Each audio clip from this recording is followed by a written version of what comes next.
ಅಲ್ಲದೆ ಈ ರೀತಿ ಹಠ ಮಾಡುತ್ತಿರುವಳಲ್ಲ.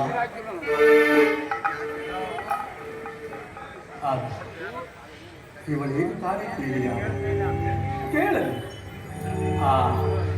ಕೈಕ ನಿನ್ನ ಆಸಕ್ತಿ ಆಗ ನನ್ನ ಮಗ ಶ್ರೀರಾಮಚಂದ್ರ ಸಾಕ್ಷಿಯಾಗಿ ನಡೆಸಿಕೊಡುತ್ತೇನೆ. ಅದೇನು ಕೇಳಬೇಡಿ. ಈಗ ನನ್ನ ಮನಸ್ಸಿಗೆ ಸಂತೋಷವಾಯಿತೆ. ಕೇಳದೆ ಪ್ರಿಯ ಪ್ರಾಣೇಶ್ವರ, ನನ್ನ ಮೊದಲನೆಯ ವರಕ್ಕೆ ಇದೀಗ ನಿಶ್ಚಯವಾಗಿರುವ ಶ್ರೀರಾಮಚಂದ್ರನ ಪಟ್ಟಾಭಿಷೇಕವನ್ನು ತಪ್ಪಿಸಿ ನನ್ನ ಮಗನಾದ ಭರತನಿಗೆ ಪಟ್ಟಾಭಿಷೇಕವಾಗಬೇಕು. ಏನು ಹೇಳುತ್ತಿರಬೇಕು? ಶ್ರೀರಾಮನಿಗೆ ನಿಶ್ಚಯವಾಗಿರುವಂತಹ ಪಟ್ಟಾಭಿಷೇಕವನ್ನು ತಪ್ಪಿಸಿ ಭರತನಿಗೆ ಕಟ್ಟಬೇಕು. ಹೌದು.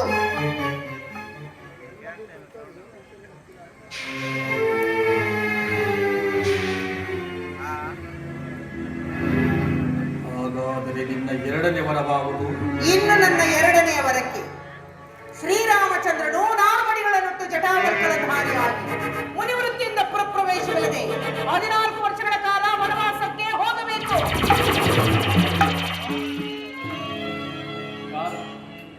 ಯಾರು ಮಾತನಾಡುತ್ತಿರುವರು? ಕೈಕೇಯಿ ಅಲ್ಲವೇ? ದಶರಥನ ಧರ್ಮಪತ್ನಿಯೇ? ಅನುಮಾನವೇ? ಅಲ್ಲ ಅಲ್ಲ, ಅವಳಂತೆಯೇ ವೇಷ ಧರಿಸಿಕೊಂಡು ಬಂದಿರುವ ಯಾವುದೋ ಭೂತವೆಂದು ತೋರುತ್ತಿದೆ. ಪ್ರಾಣೇಶ್ವರ, ನನ್ನ ರಾಮನನ್ನು ಅಷ್ಟೊಂದು ಪ್ರೀತಿಸುತ್ತಿದ್ದ ನನ್ನ ಕೈಕ ಇಂದು ಅವನಿಗೆ ವನವಾಸವನ್ನು ಯಾಚಿಸುವಳೆಂದರೆ ಸೂರ್ಯ ಚಂದ್ರನೇ ತಮ್ಮ ತಮ್ಮ ಗತಿಗಳನ್ನು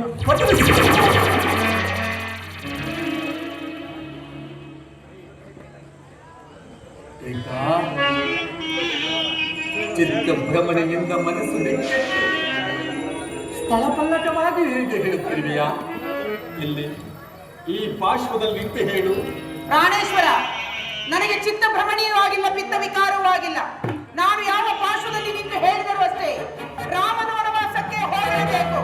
ಭರತನಿಗೆ ಪಟ್ಟಾಭಿಷೇಕವಾಗಲೇಬೇಕು.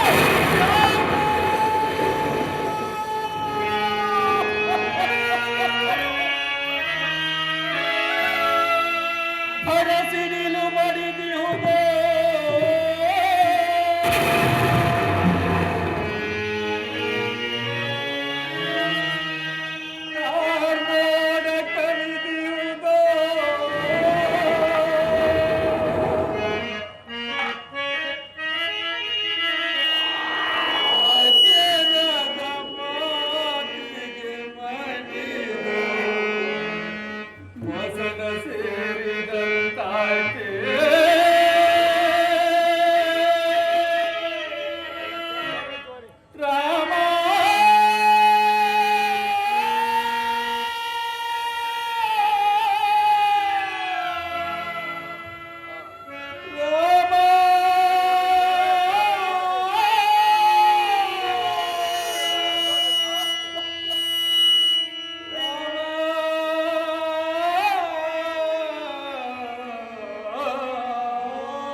ರಾಮನನ್ನು ವನವಾಸಕ್ಕೆ ಹೋಗೆಂದು ಹೇಳಲು ನಿನಗೆ ಮನಸ್ಸಾದರೂ ಹೇಗೆ ಬಂದಿತು?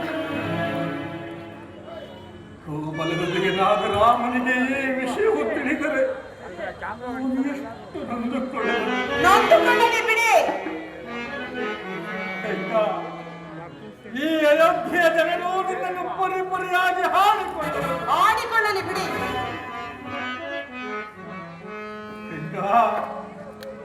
ನನ್ನ ರಾಮನ ವನವಾಸಕ್ಕೆ ಹೋಗಿದ್ದೆ ಆದರೆ ನನ್ನ ಪಂಚ ಪ್ರಾಣಗಳು ಹಾರಿ ಹೋಗುವೆ.